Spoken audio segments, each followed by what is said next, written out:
Warning. The system has become unstable. Welcome back, people of the internet. Hey, we're going to play a song now from Jesus BORG and the Collective, my old band, called The Ballad of Jack Hammer. And as a little treat, my gift to you. I am so absolutely giving. I'm like Santa Claus. It's the Christmas season. Ho, ho, ho. So we're going to start with a little clip, just a snippet, from my 1988 TV interview by Karen Church. So we'll get to that, and then we'll get to, in the clip, there's some other goodies. We'll get to The Ballad of Jack Hammer. The goat represents man is just another animal. In carnal instinct, which Christianity calls sin, we call carnal instinct because that's what it is. We're acting on our impulses of life. You know. Hey, I did bring video cameras. Anyone want to go to the bathroom and make a board while they figure this out? I love to fuck a woman till she cries. And if I can fuck 2 or 3 women, all cuddled up, playing with each other's hair until they each weep, I'm a happy guy. So, we wrote a song, The Ballad of Jack Hammer. Who's having fun? Huh? Who's having fun? Well, I was pissed. Huh? Yeah, I was pissed.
Peace.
Hey, that's the Ballad of Jack Hammer. So, I mean, I could comment on a bunch of stuff, but I'm not going to. So, what I am going to do is make small commentary over a select set of lyrics that some people have liked to ask about. So, I'm a literary buff. I'm probably far more well read than you, probably far more well read than anybody you've ever met. And that's the consensus of many of my friends that had English degrees and people with master's and PhD degrees. I've had more than a few educated people tell me that when they want to read a good book, they ask me. And when they want to suggest a good book, they ask me. So, and the same goes for movies. So when people ask me, what's a good movie to watch or what's a good book to read? I'm like, I only watch good movies. I only read good books. So if your taste sucks, it's on you. That being the case, as a Satanist, oh my goodness, can you believe it? I'm iconoclastic. I'm transgressive. The moment you tell me somebody is forbidden or a subject is forbidden, a movie's forbidden, a book is forbidden, going somewhere's forbidden, talking to someone is forbidden, ooh, cancel culture. This is what I think of you, cancel culture. Bunch of, well, let's keep it kid-friendly, shall we? So, I am drawn to all things transgressive, iconoclastic, infamous. Okay, so growing up as a child, you hear certain names, at least during my youth. I mean, the world has changed so much. Who knows? I guess people only hear things like Snapchat and whatever else, TikTok these days. But we used to hear about literary references and film references and historical figures, and there would always be, among certain people, whether they were political or they were religious or they were artistic or they were philosophical or they were a writer or whatever the situation may have been, there are certain people in history that stand out that are notorious. I'm like, oh, no, you shouldn't be interested in that thing. And I'm like, oh, I need to find out more about that, like right now.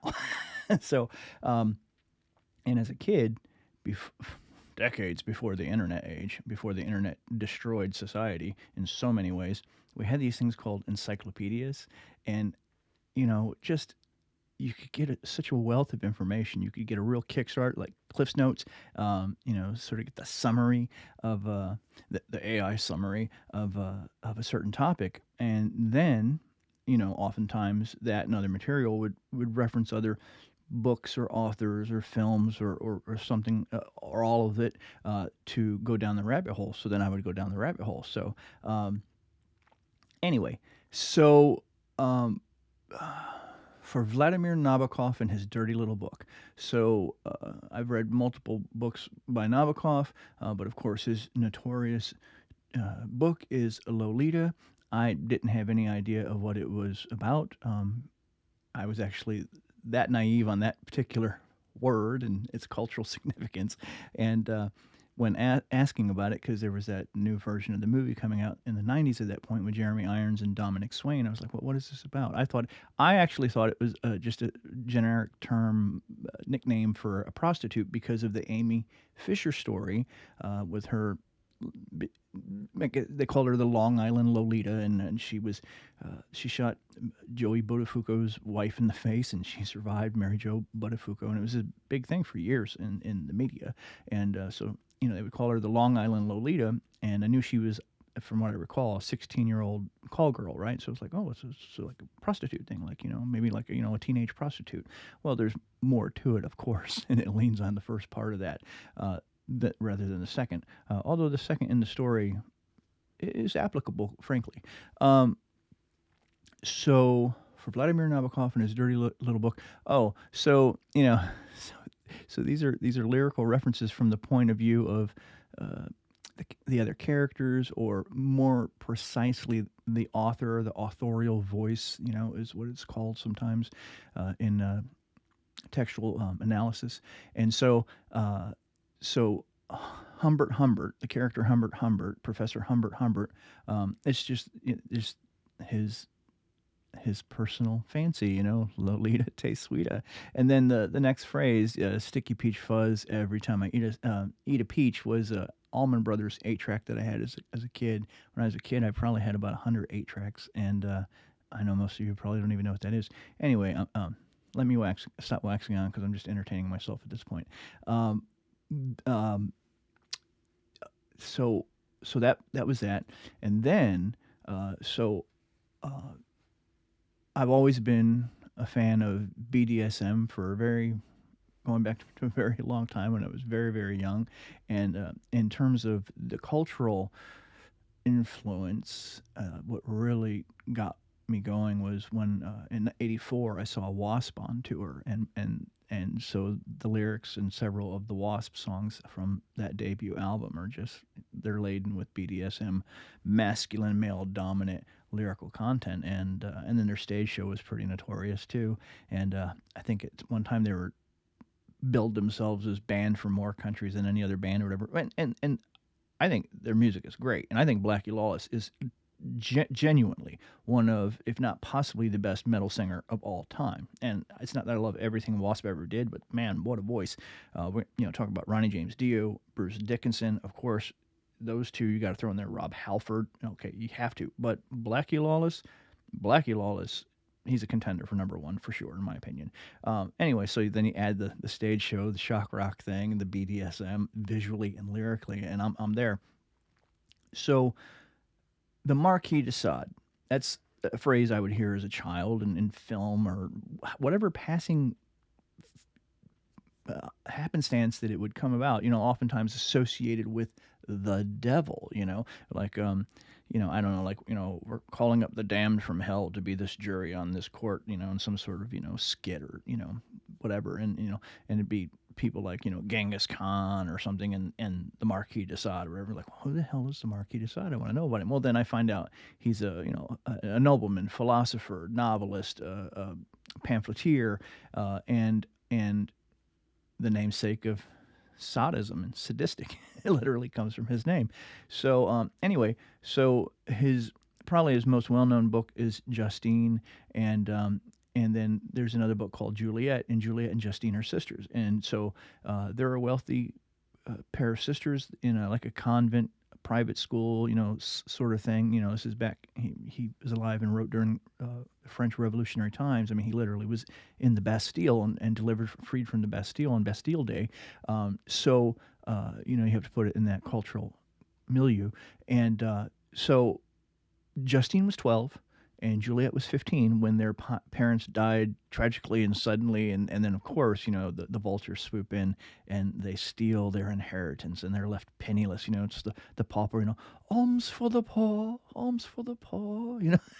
It's like the urchins in Les Miserables, right? So so they get thrown out to the wolves, okay? And so Justine, according to, and I have the literary analysis back here that openly talks about it quite specifically. So Justine was apparently the representation, the icon, the personification, the embodiment of the downtrodden woman of Sade's day, and religiously pious, always victimized, walked on. There's an old saying, you have to lie down to let people walk on you. And so she was consistently, constantly forgiving, and found herself in horrific, not just bad situations. If you read the material, especially Juliet, where that part of the story takes place in Juliet, very graphically, horrific, like the things of nightmares, right? And intertwined with carnality. So that, Sade, okay, it's why his name is literally the etymological root of sadism and sadistic, okay? So so she represents that, and then of according to the literary analysis. Juliet represents what was oftentimes called, especially in socialist communist circles, the new woman, right? And I think there's some talk about this in Dr. Profaxinel's book, Satanic Feminism, references to the new woman. So Juliet was supposed to be indicative of feminism, satanic feminism, but not in the, in the pedestrian sense, like, oh, I get to vote, or, I get to wear pantaloons.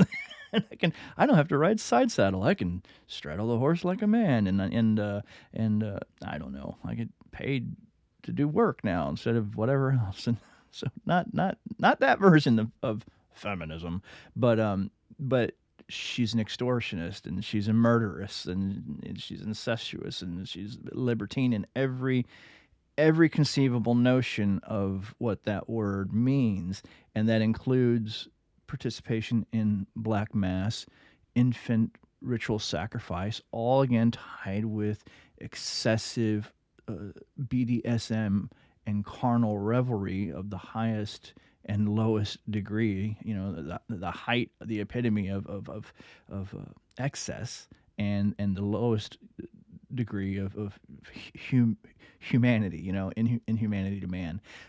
So anyway, so they're in the convent, in school, they become penniless, they become orphaned, they get thrown out to the wolves. Justine is literally the victim of God. Because she's pious. She's a pious Christian, and she accepts all of the ills of the world, right? And she's 12 when the story starts. She's a preteen, people. And then Juliet, the older sister, is 15. And Juliet says, oh, no, not going to make a victim out of me. I'll be the victimizer. I'll be the victor, not the victim. And so the lyrical content, Justine, just a preteen, thrown out to the wolves, your God's sadistic wet dream. See, sadistic, I even used his name in the lyrics.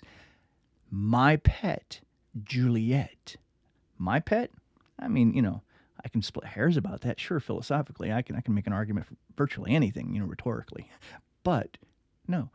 Donation Alphonse François de Sade, the Marquis de Sade, said, this is the new woman, or they presented her as the new woman, and literary juggernauts, literary intellectuals, professors of this realm have said that's what he was doing. It's the new woman. It's the future woman. The liberated woman. The liberated woman is the libertine woman, because the liberated man, or the free man, is libertine. And of course, not all men are free, right? You have to understand about the Marquis was a nobleman, and he assumed certain rights, took for granted as the natural order, or the natural hierarchy, not of merit but of station in life. Okay, so I'm talking about the perspective of the Marquis de Sade. So my pet Juliet, fucking up the world without an ounce of regret. Now here we have a new book, and this is literally. Now, okay, so most of Sade's stuff that has survived is relatively tame, but some of it is way over the top. Juliet is way over the top, and I believe it's been decades since I've read it, but I think Philosophy in the Bedroom is way over the top. In fact, I'm sure it is. And I honestly, I read stuff that made me physically nauseous. Okay, so it wasn't like it was masturbatory material. I mean, I thought, now, some of it peripherally I thought was hot, like big banquets and castles with beautiful nude women, bound and used as candelabra on the banquet table, with candles stuffed in the where for candle holders, both wheres. And so, I mean, stuff like, and I've seen imagery like that in art and in other forms of erotica, both photographic as well as film, and so it's something that I don't know if it originated with him, but that sort of thing is present. So some of it on the peripheral, like, oh wow, that's pretty extreme and kinky, and I can appreciate it from an aesthetic disposition. Okay, but there was material that more than one occasion literally made me physically nauseous. I mean, Juliet back here, it's small print. And it's 12, 13, 1,400 pages. These are not novellas. Okay, these are epics, and you have to understand that the Marquis de Sade spent approximately half or more of his adulthood either in prisons or asylums, oftentimes railroaded by his family for different reasons that we won't go down that rabbit hole. But so his hatred for humanity, his hatred for his family members, especially his mother-in-law that would do this to him, and his wife and children too, frankly, it was channeled through his visceral, vengeful erotica. I mean, this was how he exercised his demons, right? Like Anton LaVey said, there is a demon in man, or there is a beast in man that needs to be exorcised.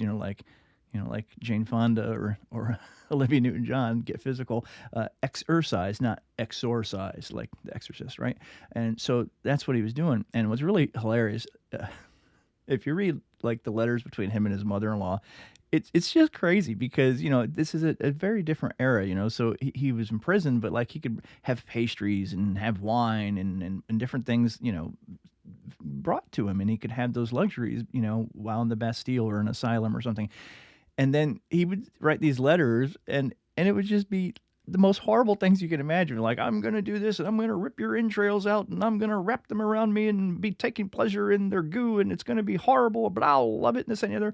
By the way, I would like to thank you for the cheese and sausages you sent to me. The wine was a particularly good vintage. I enjoyed that very much. Thank you. I will need this, and this with your next visit. I mean, to read it, it's frankly comical. I mean, it's like, if you didn't know it was reality, you would think it was like super duper dark comedy. Okay, so I do genuinely like the Marquis de Sade's material, and I concur with a great deal of his philosophical arguments, but not everything.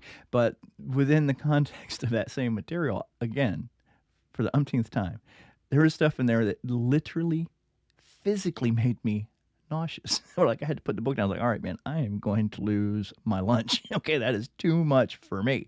So now we'll move on to a book that does not have that attraction, repulsion, the repulsion aspect of it. Just purely, I think, is a fantastic, classic expression of BDSM, and it's pretty extreme, but it's not in the murderous and extortionist and that aspect of it. It's not that. It's kink. It is like extreme kink, and that is from the 1950s of the 20th century. Pauline Réage, it's a pseudonym, it's a pen name, but Pauline Réage's book, The Story of O. I will say I'm not a fan of Return to the Chateau, her sequel to it, which I think was probably just capitalizing on something that is in print to this day, and so that's quite a feat in any era. But okay, so having said that, so let me see. Lolita tastes sweeter, sticky peach fuzz every time I eat it. Justine, just a preteen, thrown out to the wolves. Your guts, just a wet dream. My pet, Juliet, fucking up the world without an ounce of regret. You know about O, a lovely little slave. She's tied inside the chateau. Voici, pussy. I hammer little girls like I'm making mincemeats. Okay, so she is a fashion photographer, and she meets this wealthy equestrian, and he sweeps her off her feet, whirlwind romance, whatever. And after she's neck deep, he's like, okay, if you really want to be involved with me, then there's this thing I need you to do. This is necessary. If you want to be with me, this is how you seal the deal. And so then he drops her off at a chateau, which chateau is a French term essentially for castle, and like the German term would be Schloss, so castle isn't ubiquitous. There are other languages, okay? So, castle is English, just like they call Charles the Great, right? But the French call him Charlemagne, and the Germans call him Karl de Gros. So, okay, so a chateau is a castle. So it's this castle that's held, owned, utilized by a wealthy, elite, select male membership, men's club. It's a men's club for excessive carnality and BDSM activities. And these guys, because who would have ever thought that wealthy guys can get hot young women? It's mind-boggling that anything like that could ever possibly happen. So, they bring their mistresses and this, that, and the other, and they initiate them into this BDSM cult, for lack of a better term. And so the castle, as castles often did, has a name. It's like Castle Frankenstein, Castle Dracula, right? So this is the Chateau Wasi. So they hammer little girls, both with whips and other impact play instruments, shall we say, and not gingerly, and they're not just leaving little welts. I mean, it's pretty excessive in some of it, and they're tied up, and so their initial initiation is a 2-week stay, night and day, and they sleep, bound and like in a corner on the floor and that kind of thing, and so again, that entire verse. So I mentioned Vladimir Nabokov's Lolita. I mentioned the Marquis de Sade's Justine and Juliet. Those are two distinct books, but they are about sisters, so there's crossover in the storyline, especially because Justine, he uses euphemism to the extreme, and in Juliet there's no holds barred in the language. And then I reference The Story of O by Pauline Réager. So for all you looky-loos, they're like, oh, this guy, look at these horrible lyrics he wrote. I can justify every lyric I've ever written about anything ever, and a lot of it is literary. A lot of it has film references. A lot of it has religious references, whether it's Christian biblical, satanic Bible. I even reference other music that I'm really into. Oh, and I want to add this because this is highly important. What encouraged me to do this for this particular song, because I wrote this verse and then I wrote the rest of the song around the verse, was so I didn't know what Lolita meant. So I was given a gift of the book. And I was given a new copy as well as an original hardback edition by the same person. And so the new copy had, a literary introduction. It probably had a forward, introduction, preface, and all that. When you get to these literary important, culturally important, by whatever measure of standard of measurement, whatever standard of measurement one is applying to it, and going, oh, that's an important piece of literature. They parse it to death and analyze it. So and so do I. So I'm not knocking it. But what I'm saying is, it might have had multiple contributors, but there was this one particular essay leading into the novel itself, where the I'm assuming it was a professor, where the author of this essay said that, well, he mentioned that the cultural influence of Lolita is far more pervasive than one might think, and not just because they made a couple films of it in the 60s and the 90s and whatever, but also, for example, he mentioned specifically, this is the point, he mentioned specifically the song by The Police, with Sting as the singer and bassist, Don't Stand So Close to Me, and mentioned the line, something about, that book by that old man Nabokov, something like that. It's in the lyrics. Anyway, because I'm artsy-fartsy and I'm literary and I love deep lyrics. I mean, I grew up on stuff like Led Zeppelin and Uriah Heep and Black Sabbath and all that stuff, for goodness sake. So I like deep lyrics, and that's how I discovered the Lord of the Rings as a child, was Led Zeppelin. I mean, I was like, oh, that's what that's about. Let's go read those books. Okay. So when I read, and I'm a fan of The Police and Sting, and I knew the song, of course, it was a hit, right? I knew it from my youth. I was like, wow, it's a great song, right? But I never realized what that reference was. I didn't think about it, apparently. And when I read this, I was like, holy cow, that is fantastic, man. To be taken seriously as a songwriter, as a lyricist as a songwriter, to have, because Sting's very much alive at this point. He's still alive, right? Sir Sting, right? He's a knight of the realm in the United Kingdom. To be celebrated as a lyricist in a serious textual analysis about something that's considered serious literature from the earlier 20th century. Was it I think maybe the 40s, something like that? From a Russian emigre who came to the United States and became a college professor and here in the States and all that kind of thing. All right, so I'm going to wrap that up. So that's what that was about. I was like, wow. If Sting can write something innocuous like that, and I'm a shock rocker, okay, I'm gonna take, it's like the old saying, and I think it's even one of LaVey's books, he mentions the phrase, it's an old phrase, build a better mousetrap. It's like, well, if Sting can do that with The Police, with those lyrics. Let's see what I can do, and I'm really going to take it to the next level. And that's what that verse is about. And if you think it's about anything else, then that's on you. That's not on me. So I'm an iconoclast. I'm a transgressive artist. And I saw something the other day about the woke culture invading gothic and goth and metal, all underground scenes. It was on the culture Tim Pool's Culture War, and it was moderated, hosted by Phil Labonte of all the heavy metal band All That Remains. And one of the guests had said that back in the day, and I'm sure I'm older than him, but back in the day, especially, and I know when I was coming up, this was so true. I really loved when he said this, something to the effect of the underground, the alternative scene, the gothic scene, the goth scene, I would say Satanism, old school Satanism. We were oftentimes, those people in those subcultures were artists, and now they're inundated by activists, and frankly, activists with a herd mentality that are just marching to the step that they're told to march to. And we were artists, and so I'm an iconoclastic artist, and I make art for myself first and foremost. And like I said earlier, I'm entertaining myself, so that's what I do. And if you don't get it, there's lots of other kinds of art and artists out there that maybe that does float your boat. So, go look elsewhere. All right, people of the internet, go do devil stuff.